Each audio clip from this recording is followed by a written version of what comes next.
Okay. We are live. We are live. Hello, everyone. I'm Trent Keith with Keith Realty. Yep, and I'm Ethan McNeil with Keith Realty. And we are here with all kinds of good information today. Yep. We're here to answer your questions, talk about sports topics. I know that we have ESPN listening in today, so kind of evaluating us for a new sports show. And quotes. And quotes. And we're going to talk about our contests coming up today. Oh, yes. Yeah. I'm going to scoot back because I'm all right. So get your seatbelts on and get ready for a fun show. That's right. Get ready. And comment. Comment with us. Comment with us. Comment to us. And we will answer any questions or respond to any jokes. So, all right. There you go. So I'm starting with the first news story today. The Colts played excellent last weekend, and they get their butts kicked this weekend. So what more can we say then? Yeah. They had a chance to lock down their division, and they blew it. Well, they didn't quite blow it. They tried. They just couldn't stop Tennessee from scoring. They scored a lot. The Colts did, and Tennessee. Unfortunately, Tennessee scored more. Ethan had like his best weekend of Colts football because he got to watch his fantasy football running back score him like 500 points against the Colts. It's bittersweet. Yeah. I think after the first 2 touchdowns, I was like, okay, I'm good. I've scored lots of points. Now the Colts need to come back and win. There you go. But it didn't happen. It did not happen. Yeah. We actually turned off the game in the 4th quarter. Yeah, I can understand that. And then, Indiana basketball, college basketball is playing right now. Indiana played really good Monday, then they played really bad yesterday. And then I think they play again today. So, we need a little bit of resemblance of consistency out of our IU basketball team, I think. Yeah. Yeah, I haven't got to watch either one of them yet. Have you watched any of the games yet? No, I haven't seen any of the IU basketball this year. Okay. No. Well, my first report was Monday they looked really good, and if they have shooters step up and shoot threes really well, we could have a big year. And then yesterday the report wasn't so good. So I don't know what's going to happen with them. We'll have to see. Yeah. Did the IU football, did they play on Saturday? They won on Saturday. They beat Maryland. Oh, that's right. It was a really good game, except for the fact of their starting quarterback went down with I think it was an ACL tear, and he's out for the year. And they were ranked 10 and dropped down to 12. I think maybe because of that, their quarterback getting hurt. So we'll see what happens. Hopefully their backups is good. Yeah.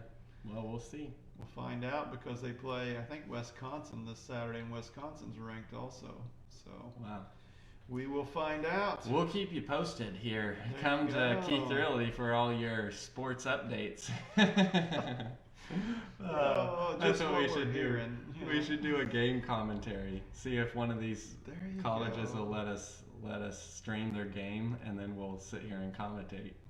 Now that's an idea. Oh yeah. People will be like, I think you need to start a different page for that. All right, so are we ready to jump into questions? Oh, we probably should. All right. So if you are live with us, if you haven't done our Tuesday/Wednesday lives before, you can comment with us while you're here with us, and we will answer your questions as well as these questions we already have in. So let's go ahead and show you what questions we got for today. It's not Tuesday/Wednesday. It was Tuesday. The updated Wednesday. That sounds better. Like we got bigger and better. Yes. You know. Yep. That's right. Is that all of our questions listed on there now? Yeah, there's our questions. You want to take the first one? Or? Sure. Okay. Should I be looking for a home with the holidays so close? Sure, you should always be looking for a home. Especially if you don't have one. That's true. You might want to look if you're homeless. For the holidays. But this is not a terrible time of year to look. It definitely is different. There's not as many people looking, but there are still a very few very few homes on the market right now. So there's not much to look at, but they are out there, and we can help you with that. It gets a little more challenging around the holidays because everything moves a little slower from your finance company to the title company to whoever, if they're doing it through Christmas, because they take a day or two off around that time, which I take more than 2 days off during that time, so I don't blame them. Yes. But anyway, you can still be looking, just depends on where you're at. If you're in the market and you do not have a deadline, then sure, let's try to figure out what you need, get it organized and going. If you have a deadline, you're really making it hard on yourself this time of year, because with the holidays, things seem to take a touch longer. Yes. Yeah, and we experienced that over Thanksgiving. There's always lenders and title companies and real estate agents that take off. Some real estate agents, we are one of them, that take off around the holidays. So, yeah, it's a little bit, it can add to your time to get into a home. There you go. All right, question number 2. Is Ethan wearing the same shirt as last week? Yes, I am. I'm glad you noticed. Okay, no, the real question is, number 2, what does it mean if I am qualified for $150,000 with $5,000 in prepaids? Okay, that means that your bank wants you to get some help with your down payment and all the loan fees. So you can buy a house for $150,000, but they want you to get up to $5,000 in prepaids, which means you're asking the seller basically to sell you the house for $145,000. But it looks better if you say $150,000 with $5,000 prepaids. So that's just something to keep in mind, because all loans require money at closing. Even the ones that say 0% down, there will be some fees involved. We've talked about that multiple times. And if you have a conventional loan or an FHA loan, or you could have 3%, anywhere from like 3% to, if it's a land loan, conventional, you could go up to 20-25% down. So that $5,000 prepaids, it's basically saying it would be great if they could help you with the down payment and the fees that will be due at closing. And also, that actually looks more like $500,000 in prepaids. I can't tell, or $50,000 in prepaids. There's a dot right there. I can't see that. Oh, there it is. I see it. Let's see. Okay. Well, anyways, that's what that means. You're basically approved for $150,000 with getting some help from the seller for closing costs. Yep. Okay, the next question. If a house is a certain age, should I stay away from it? Man, that's a hard question. That'd be like, if you're older than Ethan, are you too old? I think that's kind of offensive a little bit, but because Ethan's still young and I'm not exactly. Right. But we won't talk about that part of it. Houses built when I was born are still considered newer. There you go. That's right. But then when you get up into Trent's years, it's like, oof. Not does quite this have new. lead-based paint? We need to find out. Does this still have asbestos in there? That is actually literally true. Okay, now, let me answer that question. Not necessarily. It all depends on who built the home, how it was built, where it was built, what it was built out of. So there's a lot of variables that go into that, and there are a lot of homes that was built years and years ago. I mean, you can even go to the early 1900s that are still really neat places that I would not be afraid of. Yeah. So no, that's not the situation. The thing that answers that the best, I would say, is if it's a home you want to put in an offer, plan on paying an inspector to inspect the place, and that will tell you what kind of condition it's in. Yes. Doesn't matter what the year is. We can be old and be in good shape. Oh, that wasn't what I was talking about. But anyway, an inspector can definitely answer those concerns that you may have because of the year of the home. And do not worry about what year it was built. Just make sure you have the money to have it inspected. That's right. I would rather buy an old home that was built well than a new home that was not built well. That's the bottom line, in my opinion. This next question is, what is the difference between a stone foundation versus a block or concrete foundation? That kind of ties into the age of the home because a lot of older homes will have a stone foundation where they used mortar and literally stones. Whereas a newer home, most of the time they're either block or concrete. And there's really not pros and cons to that. Well, there are pros and cons to that, both of those. But there's really, you don't need to steer away from a house just because it has a stone foundation. It goes back to how well was it constructed and how has it held up over the years. So it's normally older homes have that stone foundation, but there you go again. Get an inspector to look at it and knows what he's doing, and he can tell you. And if there are issues, you can always get a structural engineer involved to evaluate any foundation, concrete, block, or stone. They can all have issues and they can all be built well. So it just depends on what is the condition of the house you're trying to buy or the house you're trying to sell. Yep. Okay, why do homes come back online as available after they were removed? Okay, there's a lot of different reasons for that. A lot of times they can have an offer on them. Maybe something's come up and they have to remove the listing for a little bit and put it back on.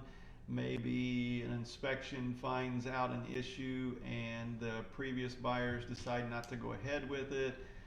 There's a lot of different reasons why.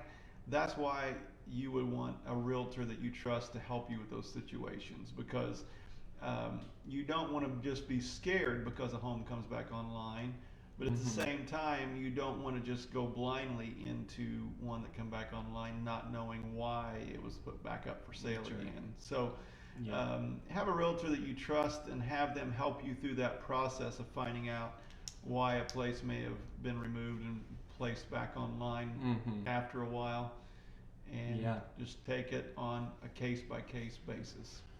A great analogy that we like to use for this, sorry, I can't even do this without laughing, a great analogy we like to use for this is somebody that's dating and says on Facebook that they're in a relationship, and then later on they might put, that they're single again and looking for love. And it really just depends on why was there a breakup.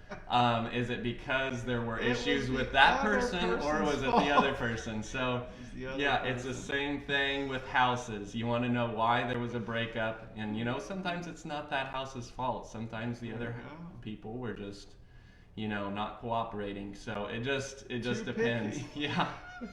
So if the house is single again and looking for love, just find out why there was a breakup and make sure you tread lightly. No. Okay. I didn't know we used that analogy. I use it all the time. Okay, number 6. What is a half bath? It is half of a bathroom. No, it is a bathroom that does not have a tub or shower and probably just has a toilet and a vanity. That is usually what a half bath is. There's probably places where you could get away with just a toilet and not a vanity, I don't know, or maybe a vanity and not a toilet, but that would be more like a random closet. Water closet. Yeah, water closet. A half bath is a toilet and a place to wash your hands. Okay. How much does acreage go for in Owen County? We've been asked this one before. As much as they can get. That's what it goes for. Basically. There's quite a range in Owen County, actually. But we're at the point now where really most acreage goes for at least $2,000 to $2,500 an acre, even if there's not much you can do with it. And it can go up from there. I mean, you can go up to, I've heard of farm ground going for $10,000 an acre. So it's kind of all over the board. It depends on what you're doing with it and what kind of financing you have, because if you're borrowing the money, it has to fit into the appraisal. If you're paying cash, it really doesn't matter what it's worth. You can pay what you want for it. So I would say if you want to look at a range, you're looking between $2,000 to $5,000 on average for an acre, and then it's all over the board. So what would you say with that? Yeah, I would agree with that. Yeah. Okay. Number 8, and this is our last question. What is the best mortgage company to use for my loan? We answered this back in our early days of doing this podcast, but it's all going to be about where you have a relationship and where you have a good experience, probably currently. So you don't need to go looking around for a new bank or a new mortgage lender unless you're unhappy with where you're at. But most local mortgage companies can offer good rates, normally competitive rates, and as long as there's a mortgage broker that you trust, that's the main thing. Somebody who communicates well and you can trust them, then go with them. Go with somebody local and go with somebody you can trust and that they feel like they communicate well. Do not go with a mortgage company that is not local and that is hard to get a hold of. Those are the two things that we really try to steer our clients away from. And that is why, the reason why is because we have dealt with time and time again mortgage companies that are not local. And oh my goodness, if there's an issue, it's like pulling teeth trying to get a hold of them, trying to get it worked out. Maybe they're on a different time zone. Maybe they have different regulations where they're from. So, so try and stick with the local, somebody you can go to their office and actually talk to, obviously with a mask. Okay, that was our last question. So we're moving on to our highlighted listings. And in our highlighted listings today, it's the same as last week. We do not have a highlighted specific listing today. What we're telling people is if you are looking for something, let us know. Because there's not a lot out there, and we do have some things that could be coming up soon. Mm-hmm. And that way we can get you on a list of people that are looking. And so as soon as we get new properties listed, we can contact you and let you take a look at it. Yep, for sure. Yeah, and we also have giveaways for you. Yes. We are doing the next 2 weeks giveaways on our Facebook and Instagram pages. All you have to do is comment on, there's going to be 4 posts. Right now there's 2, and then we'll release 2 more next Wednesday. But all you got to do is comment and participate with each post, and you will be entered in for drawings of gift cards, ham, and a grand prize at the end of all of it, a meat basket or package. There you go. You want to explain what we're doing this week? So this week is 2 different things. One is show us your Christmas tree. So take a picture of your Christmas tree and post it. And, to our site, obviously. To that post. That post. Yes. And you will be entered in the drawing. Or share your favorite Christmas tradition. Those are the 2 things we're doing this week. The Christmas tree is going to be a drawing, and then the favorite Christmas tradition is going to be a drawing. With the pictures of your Christmas trees, you get entered into a drawing that will be for 2 $15 gift cards. Mm-hmm. And for the favorite Christmas tradition, you get entered into a drawing that will be for a ham. Yes. So enter those, and when you get your name drawn, just plan on this. That way you have confidence you're going to be the winner. You have to come in before Christmas to collect your prize, or Ethan and I will be eating extra ham over the holidays. Yep, that's right. Also, we had to change it on Instagram. Show a picture of your Christmas tree, because they don't let you post a comment with a picture. So we had to put show an emoji of what your Christmas tree, what you think of your Christmas tree. Oh, really? Yeah. So that's on Instagram. So don't get confused. Instagram, you will still be entered into a prize if you comment with an emoji. Instagram just likes to be hard on us. They don't want us to do the things that we're really trying to do. It's like when we try to turn our phone sideways instead of up and down. They don't want us to do a video that way. Yeah. They also don't let us post from our computer onto Instagram. So that's why you guys are up there in the window, and Facebook is down here with these cool name tags. There you go. All right. Okay. Anything else before we move on to our ending quotes? Nope. I know. Okay, our ending quotes for the day. You can go All right. first, or am I going to go? You can go first. Okay. My ending quote for the day: do what you feel in your heart to be right, for you'll be criticized anyway. Eleanor Roosevelt. That's pretty good. Oh, that's pretty good. Yeah, and it's pretty true. All right, this is by, I had to look up how to pronounce this guy's name, Alphonse Karr. Oh, Alphonse Karr. Alphonse. You Yeah, know how to pronounce Alphonse his name? Karr. And he said, we can complain because rose bushes have thorns, or rejoice because thorns have roses. There you go. It's basically the half Mm-hmm. glass. Or Half glass. The glass that's half full. Yeah. Yep. All depends on what you want to think about life. Just ask Or Alphonse. anything. Yep. Alphonse Karr. Oh. Alphonse okay. is his first name, and then There you go. Karr. It says Alphonse, you know. no, that was. It makes I me know. think of Fonzie. Did you ever see that old show, you know, where Fonzie was like the star and yeah, you're too young. I've never even heard of it. All right. Thank you everyone for tuning in, and make sure you go on and make comments or Pictures. a picture or an emoji Mhm. tree, Yep. and we'll get your name in the drawing. I've seen we've got quite a few that's already put Yes. stuff on there. Yep. And it'll be going on for 1 week. Those 2 posts will. So hurry up. There you go. Have a great week, everyone. See you guys.